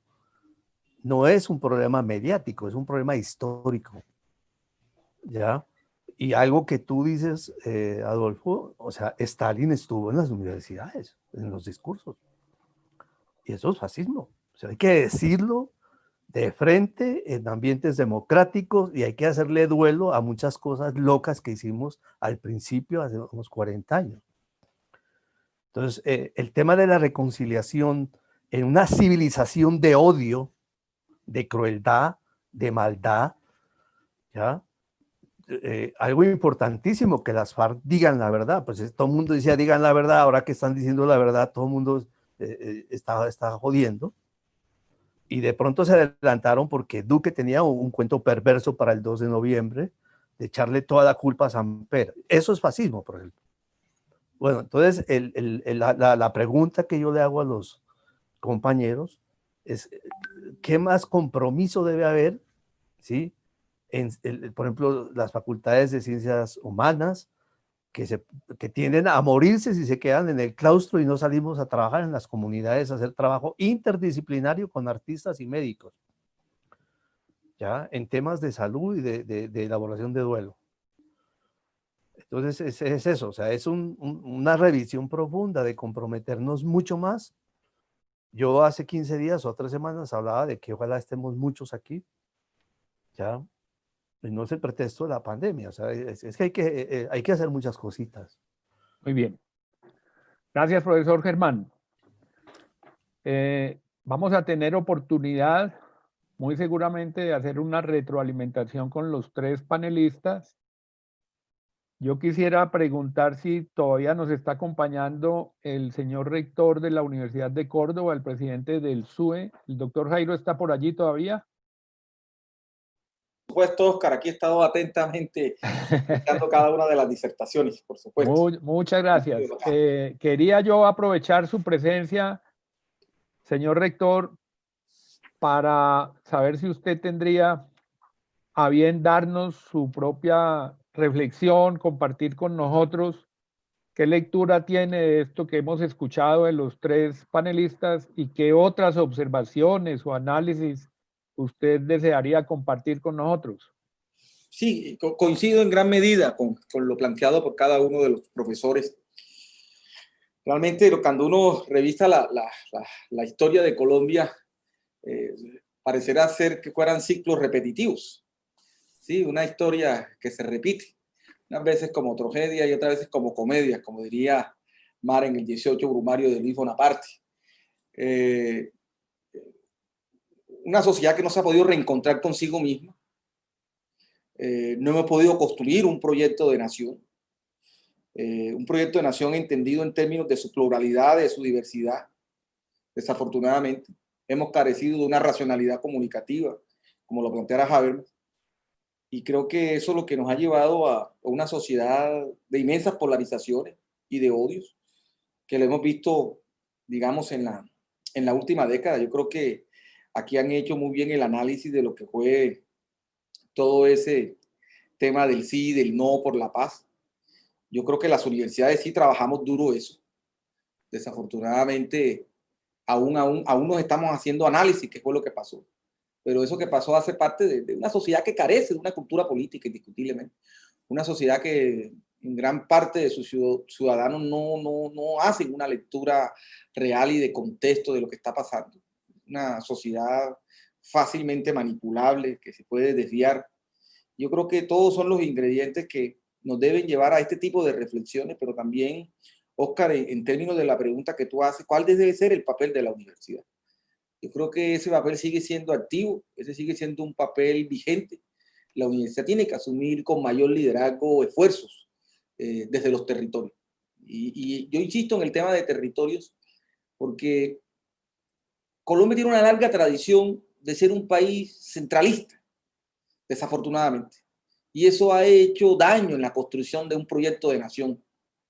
Y una cosa es cómo miran los temas en Bogotá o en el centro del país o en los polos de desarrollo del país, y otra cosa es cómo se vive en la región y cómo se vive en los territorios. Acá hay otra Colombia. Acá está la Colombia de la violencia. Acá está la Colombia de la marginalidad. Está la Colombia de la exclusión. Sí, esa es la otra Colombia. Y cuando usted recorre el Caribe, recorre el Pacífico, encuentra la otra Colombia. Esa Colombia muchas veces invisible. Solamente se visibiliza cuando hay tragedias, ¿sí? O cuando hay masacres. Entonces yo creo que ese enfoque ha hecho daño. De ahí el liderazgo de las universidades. Creo que las universidades hemos venido trabajando, indiscutiblemente, con nuestra capacidad racional, técnica, tecnológica, nuestra masa crítica. Y aunque eso sigue siendo tenue, hemos venido construyendo y hay que seguir construyendo. Y ese es el esfuerzo que hemos querido hacer desde el sur. Eso ha sido el intento permanente de un sistema universitario cohesionado, articulado, sobre el cual podamos hacer una lectura de conjunto, acciones de conjunto. Yo creo que esta mesa de gobernabilidad y paz del SUBE ha creado unos espacios, está haciendo una mirada en esa dirección, pero por supuesto falta mucho aún por trabajar. Así que ese acuerdo de paz es un acuerdo de paz que, como todos los acuerdos anteriores en la historia de Colombia, quedó escrito, que está en la letra, desafortunadamente. Ha faltado una voluntad institucional y una voluntad política decidida para hacer posible la materialización de ese acuerdo de paz. Porque materializar en gran medida ese acuerdo de paz que se firmó entre el Estado y la FARC no es otra cosa que hacer los cambios estructurales que Colombia por décadas ha venido postergando y aplazando. ¿Sí? Mientras esos cambios estructurales no se hagan en la sociedad colombiana, pues nosotros no vamos a poder hablar de paz. Aquí que la paz no es simplemente la superación de los actores del conflicto. La paz es la presencia del Estado en términos integrales en los territorios. ¿Sí? La paz es el reconocimiento y acción de derechos fundamentales que en este país han sido desconocidos históricamente.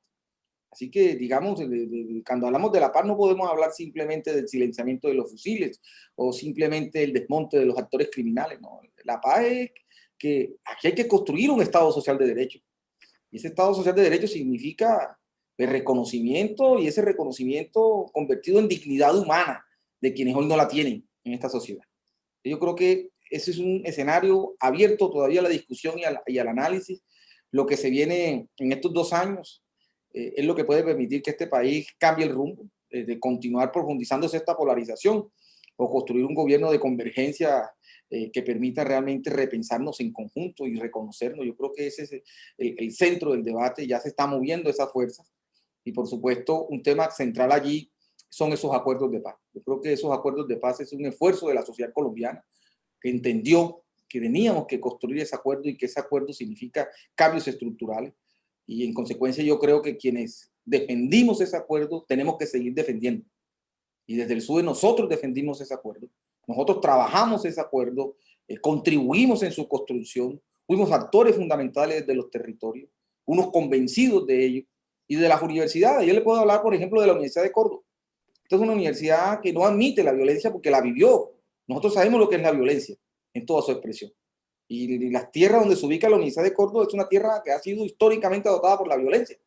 Nosotros nos la jugamos por la paz, convencidos de que esa era la vía, que ese era el camino. Y en consecuencia, esos acuerdos hay que defender. No podemos permitir que esos acuerdos se desvíen. Tenemos que exigir desde la civilidad, desde el ejercicio democrático, desde la racionalidad comunicativa, desde los actores sociales, la materialización de esos acuerdos. Porque esos acuerdos no se dieron entre simplemente un liderazgo político, un gobierno. Esto es un acuerdo de un Estado y que en consecuencia ese Estado tiene que cumplir. Y ahí la sociedad civil y de ahí los actores como las universidades, los intelectuales, los académicos, etcétera, tenemos que jugar un papel fundamental. Así que, repito, desde el SUBE nosotros seguiremos trabajando. Esa ha sido nuestra preocupación y ocupación, y desde los territorios seguir contribuyendo pues a la construcción de un proyecto de nación donde quepamos todos, donde nos podamos reconocer, donde la violencia sea superada. Señor rector, muchas gracias. Esta voz de aliento que usted le da al trabajo de la Mesa de Gobernabilidad y Paz del Sistema Universitario Estatal es fundamental en esta coyuntura. Nos complace realmente escucharlo, saber del compromiso que tienen los rectores de nuestras universidades públicas con este ejercicio de construcción de paz.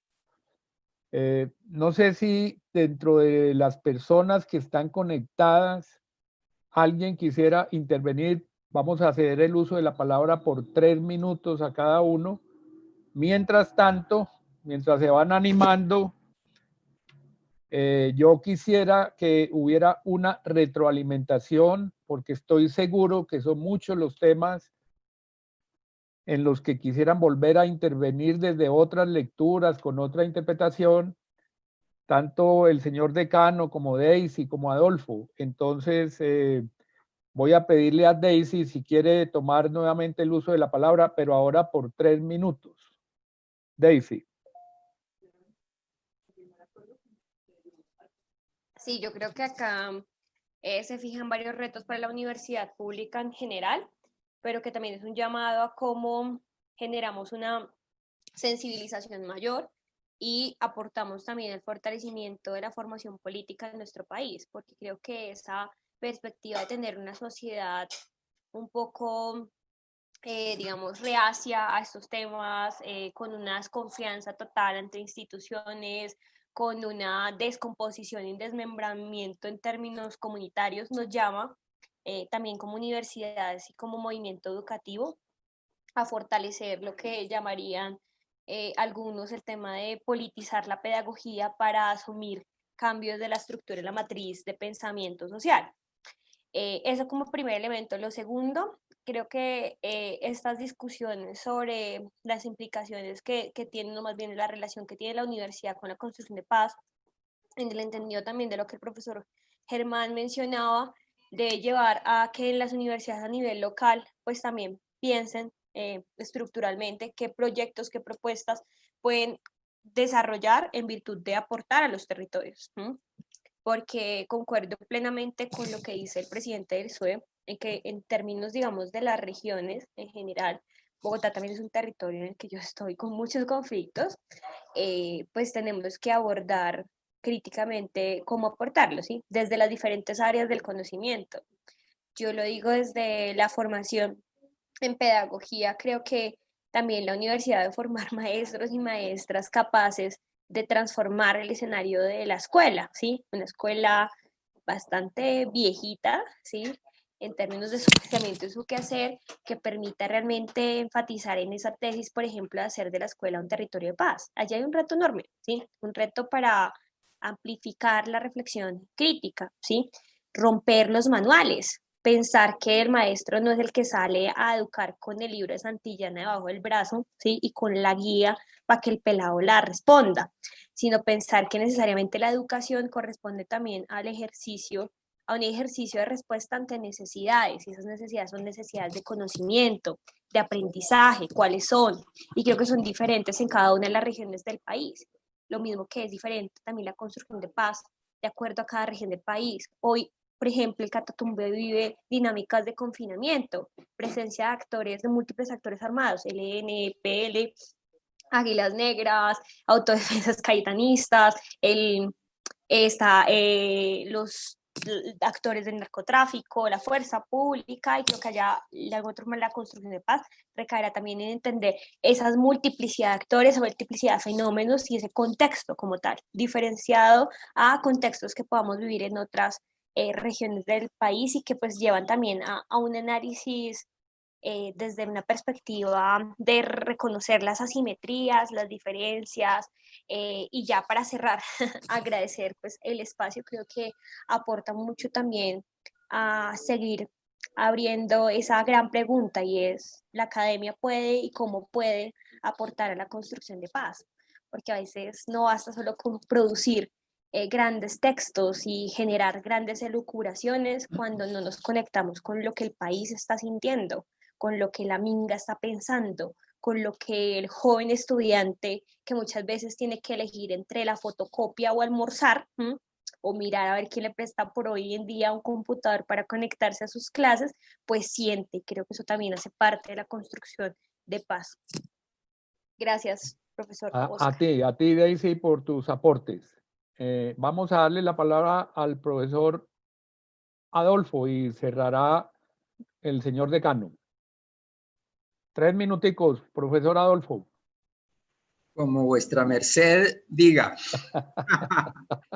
Bueno, no, muy chévere, no, muy contento de escuchar. Qué bueno escuchar a Daisy, esta joven estudiante, nos dice cosas muy interesantes, sí. Cómo hacer las universidades también territorios de paz, cómo hacer un giro pedagógico hacia la paz, ¿no? Cómo construir cultura de paz. Pero hay un tema grueso que es construcción de paz.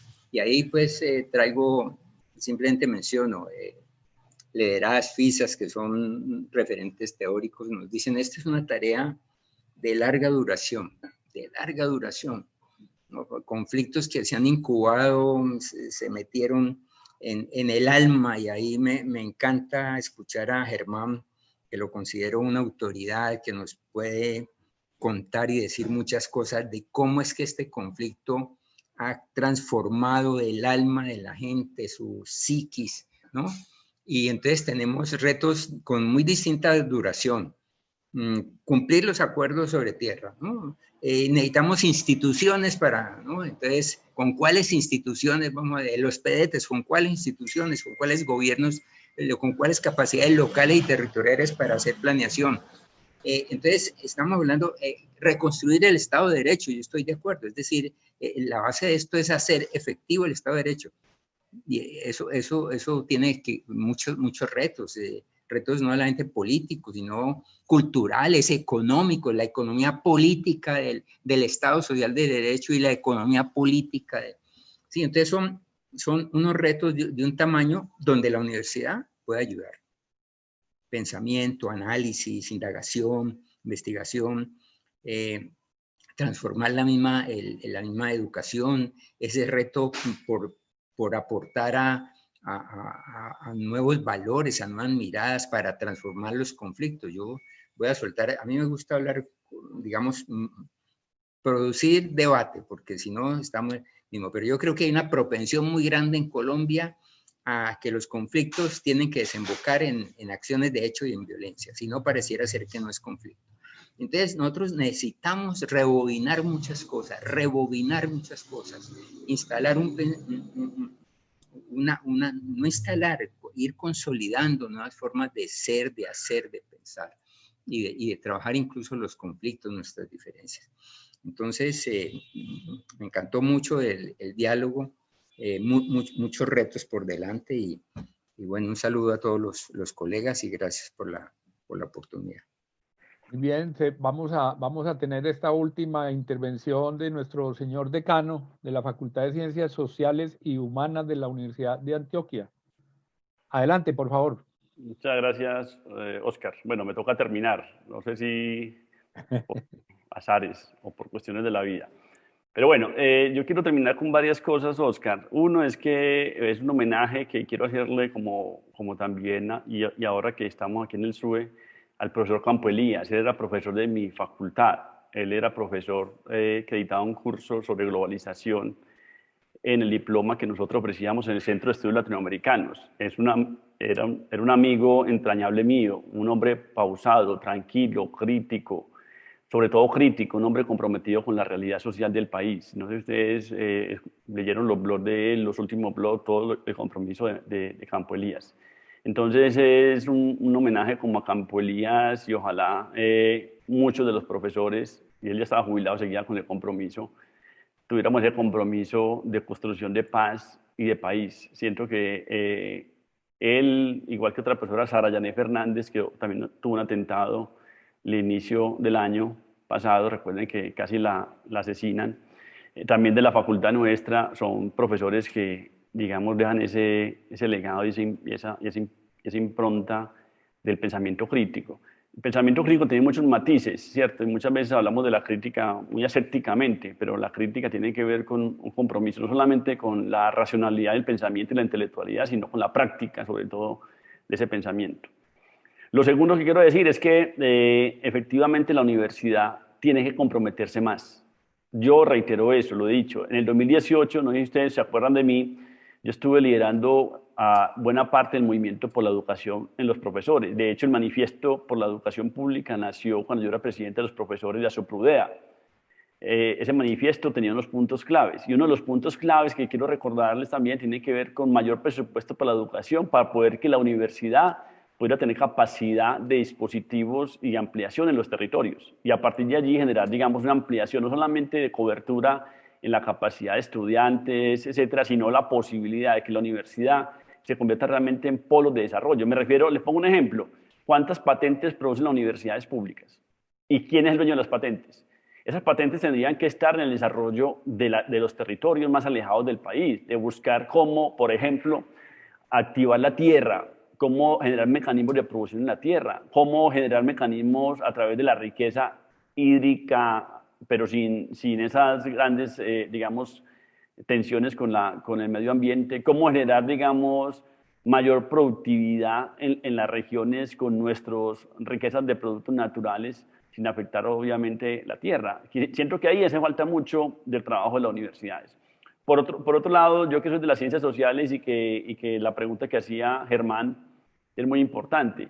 Nosotros requerimos dejar esos egos de puntos, de publicaciones, de anaqueles, de cuántos libros publicamos y demás, y ser más modestos con el pensamiento. El pensamiento debe ser, por encima de todo, un pensamiento comprometido con la sociedad.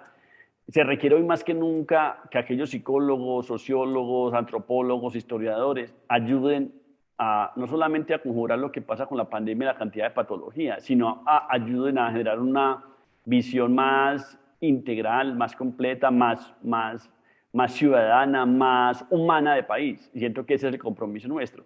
Pero también un compromiso del estudiante. Yo hablo mucho con el estudiante y les digo, bueno, ustedes también requieren un compromiso. No solamente la movilización es supremamente importante, pero yo me sueño un país donde la práctica de los jóvenes sea a lo ancho y largo del territorio, donde esa práctica sea con comunidades, desde la medicina, la odontología, un poco lo que era el fin último de la universidad, desde el manifiesto de Córdoba, que lo permitía la autonomía universitaria y demás.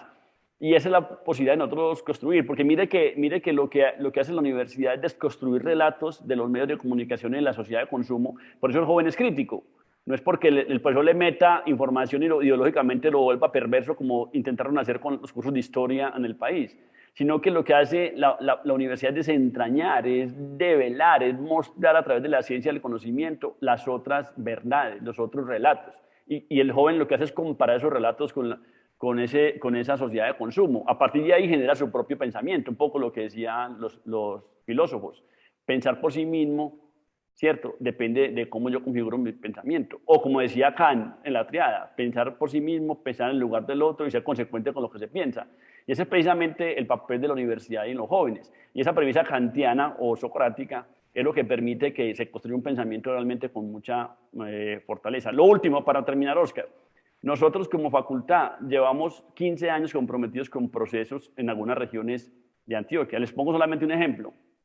Tenemos un trabajo sistemáticamente en Granada, Antioquia. Granada es un pueblo del oriente antioqueño. Ese pueblo, el 80% de la población tuvo que desplazarse por el conflicto armado. Llevamos 15 años trabajando desde la psicología, el trabajo social, la sociología, con todos los procesos de reparación, de memoria histórica, de convivencia, etcétera, pero también de proyectos productivos, de ayudar a los proyectos productivos de la región. Porque la gente no siembra coca porque le gusta sembrar coca, la gente siembra coca es porque necesita subsistir. Yo no estoy de acuerdo con un postulado que planteaba Adolfo, de que muchos indígenas están allí porque la coca les da mucha renta. Sí, tal vez les da mucha renta, pero yo siento que si tendrían otra opción, lo harían. Y lo otro, si es así, entonces el Estado tiene que actuar, el Estado tiene que decir, listo, entonces vamos a judicializar a esto, porque es un papel no solamente policivo, como lo dijo ahora Adolfo, sino un papel también de una reforma integral a la política social. Así que son temas que venimos haciendo, es una invitación al SUBE a que lidere más estas propuestas, a que la Mesa de Gobernabilidad y Paz genere debates mucho más puntuales, haciendo matices en las regiones, diferenciación en los territorios, poniendo y también los debates sobre género, sobre la diversidad étnica, la diversidad indígena, etcétera, porque pienso que allí donde hay esas diferencias sustanciales es donde construimos realmente país, con la atención propia y con la necesidad de que todos al unísono miremos cuál es el país que estamos pensando y soñando. Y la universidad, por su posición privilegiada, porque somos un gremio privilegiado, a nosotros nos pagan por conocer, nos pagan por saber. Lo mínimo que podemos hacer nosotros como universidad es devolver eso que sabemos hacia la sociedad, que es la que paga la universidad pública, realmente no es el gobierno central, como se lo dije a Duque en la Mesa Nacional de Diálogo. Muchas gracias y espero haber cumplido con el cometido que ustedes me encomendaron. Gracias, señor decano. Yo creo que quienes están participando de esta jornada podrán coincidir conmigo en que hemos tenido ocasión de escuchar planteamientos muy rigurosos, de alto contenido, planteamientos de muchísimo valor para la construcción de paz, que probablemente o que con seguridad no coinciden, a veces por aspectos formales, otras veces por contenidos, pero de eso se trata también estos ejercicios que propiciamos desde la Mesa de Gobernabilidad y Paz. Tenemos el compromiso con todos ustedes, quienes nos acompañan desde distintas regiones de Colombia, de producir unas memorias, como lo hemos hecho con los anteriores paneles, para que cada vez mayor cantidad de gente en Colombia tenga ocasión de conocer los planteamientos que se hacen aquí en estos paneles virtuales, para que retroalimenten las reflexiones académicas en cada una de las universidades, para que sirvan de orientación también a la toma de decisiones políticas por parte de las autoridades competentes. En fin, dentro de poco estaremos haciendo llegar a todos ustedes las memorias de este evento. Y quisiera decir que en un mes, a mediados del mes entrante, bajo la coordinación intelectual y académica de la Universidad del Atlántico, se realizará el cuarto encuentro internacional de evaluación de la implementación del acuerdo de paz. Quiero recordar que el tercero lo hicimos el año anterior en Florencia, Caquetá, bajo el auspicio de la Universidad de la Amazonia. 2 años atrás lo habíamos hecho bajo la hospitalidad de la Universidad Tecnológica y el primero lo hicimos bajo el liderazgo del señor rector de la Universidad del Valle. Ahora será la Universidad del Atlántico quien nos ayude a coordinar académicamente las reflexiones. Estaremos enviándoles a todos ustedes la programación específica y vamos a agradecerles muchísimo que tengan a bien ayudarnos a divulgar ese evento, porque allí pasaremos revista a todos los componentes del acuerdo de paz, pero también con toda seguridad a otros análisis que son importantes para la construcción del acuerdo en términos generales. De manera que estamos muy satisfechos de la realización de esta jornada. Señor rector, si usted quisiera cerrar, tiene la palabra. Gracias a ti, Oscar. Gracias, por supuesto, a todos los profesores por este importante espacio. Y precisamente, Oscar, también te propongo, anexo a la propuesta del encuentro que vamos a hacer en la Universidad del Atlántico a mediados del mes de noviembre, que descentralicemos estos foros por cada uno de los capítulos del SUE, ¿sí? Que lo podamos mover. Creo que esto debe ser un ejercicio de reflexión permanente, ¿sí? Alrededor pues de la academia, pero también de los actores de la sociedad civil, a ver cómo este evento que hoy hicimos lo podemos mover en el Caribe, Suroriente, Pacífico, Centro, en fin, cada uno de los 6 capítulos que geográficamente componen las 32 universidades públicas de Colombia. Sería maravilloso y que se pudiera difundir por las emisoras universitarias públicas de nosotros. De las 32 universidades, 18 tenemos emisoras universitarias, es decir, para que este diálogo le pueda llegar al mayor número del conjunto de la ciudadanía. Creo que sería un buen ejercicio académico, un ejercicio pedagógico, un ejercicio educativo, reflexivo. Yo creo que aquí se requiere crear conciencia. Y la conciencia la creamos en la medida que podemos, pues, una sociedad sea mucho más educada, y cuando la sociedad tiene conocimiento de estos temas y puede formarse sus juicios y sus propias percepciones. Así que podríamos, Oscar, organizar eso, podríamos hacer un evento de estos cada 15 días, podríamos hacer uno en el Caribe inicialmente y sintonizamos las 8 universidades del Caribe con las 8 emisoras que tenemos y lo podemos trabajar así, con invitados, hacer la reflexión, luego lo podemos llevar al SUE Centro, luego al suroriente, eje cafetero, y creo que en eso consiste realmente la responsabilidad del SUE. Sí, es esa sinergia en conjunto para poder crear un mayor impacto posible. Así que agradecerle, Oscar, por mantener viva esta mesa de gobernabilidad y paz del SUE. Indiscutiblemente a veces no es tan visible, digamos, pero creo que el trabajo que se ha hecho ha sido muy importante y sobre todo la sistematización de documentos como insumo teórico y conceptual para el análisis y la discusión es muy valioso y eso hay que seguir construyendo. Y por supuesto a cada uno de los profesores que participaron darle las gracias y también nos pueden colaborar en los distintos espacios que vamos a habilitar más adelante en cada una de las subregiones del país. Muchas gracias a todos. Gracias a usted, señor rector, como presidente del Sistema Universitario Estatal. Creo que vivimos una coyuntura excepcional, tal y como hoy quedó confirmado por los análisis de nuestros colegas. Deseo a todos ustedes, a sus familias, a todos los suyos, muy buena salud y estaremos atentos a enviarles las memorias de este evento y la programación del 4º encuentro. Que tengan una buena tarde. Una foto, necesitamos la foto. Buenas tardes para todos y todas. Ya está hecha.